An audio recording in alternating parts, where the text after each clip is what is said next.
तर आजचा बेत आहे ओल्या काजूची उसळ आणि वडे. वडे म्हणजे हे कोकणातले वडे आहेत. झकास बेत आहे ना. चला रेसिपी पाहूया. हे ओले काजू मी आणले होते. हे छान मला सोलूनच मिळाले होते. रिसेंटली आम्ही कोकणात गेलो होतो, त्यावेळी हे कोकणातून आणले होते. यामध्ये उसळ करण्यापूर्वी यामध्ये थोडंसं पाणी घालून ठेवलेलं आहे, कोमट पाणी. त्यानंतर ओल्या काजूची उसळ म्हणजे वाटण आलं. वाटण्यासाठी एका कढईमध्ये 2-3 चमचे तेल घेतलेलं आहे. त्यामध्ये थोडंसं आलं घातलं बारीक चिरून.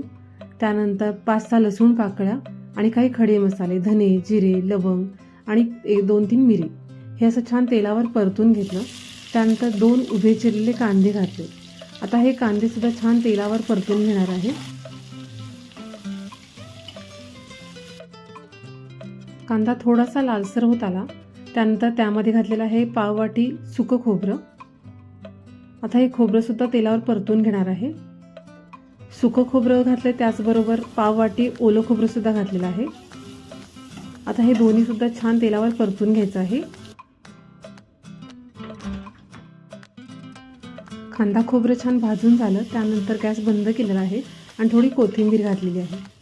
हे आता छान मिक्स करून घेते आणि हे कांदा खोबरं आता आपल्याला वाटून घ्यायचं आहे. त्यासाठी हे सगळं मी आता मिक्सरच्या भांड्यात घालून घेते. मिक्सरच्या भांड्यात घातल्यानंतर लागेल तसा अगदी थोड्या पाण्याचा वापर करून हे वाटण तयार केलेलं आहे. हे वाटण सगळ्या उसळ आमटीसाठी वापरू शकतो. आता उसळ करण्यासाठी ह्या मातीच्या भांड्यामध्ये 2-3 चमचे तेल घेतलं. त्यामध्ये थोडंसं जिरं घातलं, हिंग घातलं. त्यानंतर एक बारीक चिरलेला कांदा घातलेला आहे. कांदा थोडासा तेलावर परतून घ्यायचा आहे. कांदा परतून झाला की त्यामध्ये घातला एक बारीक चिरलेला टोमॅटो. टोमॅटो घातला तर अगदी चिमटभर मीठ घातलेलं आहे, म्हणजे टोमॅटो छान शिजून येतो. तो सुद्धा छान परतून घेतला आणि टोमॅटो शिजल्यानंतर यामध्ये घातलेले आहे 2 चमचे मालवणी मसाला. त्याचबरोबर अगदी पाव चमचा गरम मसाला घातलेला आहे. त्यानंतर पाव चमचा हळद घातलेली आहे. हे आता छान मिक्स करून घ्यायचं आहे. तेलावर छान परतून घ्यायचं आहे. त्यानंतर जे वाटण बनवलं होतं त्यातलं 2-3 चमचे वाटण घ्यायचं आहे. आपल्याला उसळ जशी पातळ घट्ट करायची त्याप्रमाणे हे वाटण वापरायचं आहे. आता हे वाटण छान परतून घ्यायचं आहे. अगदी तेल सुटेपर्यंत आपल्याला परतायचं आहे. 1-2 वेळा असं झाकून ठेवायचे आहे, म्हणजे वाफ येऊ द्यायची आहे. त्यामुळे तेल छान सुटतं मसाल्याला. पुन्हा एकदा झाकून ठेवलं आणि आता हे बघू शकता की छान तेल सुटलेलं आहे. आता यामध्ये जे मगाशी काजू भिजत ठेवले होते त्यातलं पाणी काढून टाकलं आणि हे ओले काजू यामध्ये घातलेले आहेत. हे असेच तेलावर पहिला सुरुवातीला परतून घ्यायचं आहे, पाणी न घालता. आणि असेच झाकून ठेवून एकदा वाफ द्यायची आहे, म्हणजे छान मसाल्यामध्ये त्याला छान काजूला मसाला लागतो सगळा. त्यानंतर यामध्ये गरम पाणी घातलं आणि आता हे छान मिक्स करून घ्यायचं आहे. यामध्ये घातलं चवीनुसार मीठ. पुन्हा एकदा मिक्स करून घेतलं.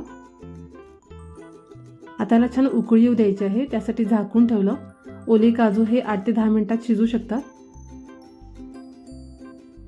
2-3 वेळा झाकून ठेवायचं आणि पुन्हा एकदा ढवळून घ्यायचं. अशा प्रकारे 2-3 वेळा मी मिक्स करून घेतलेलं आहे.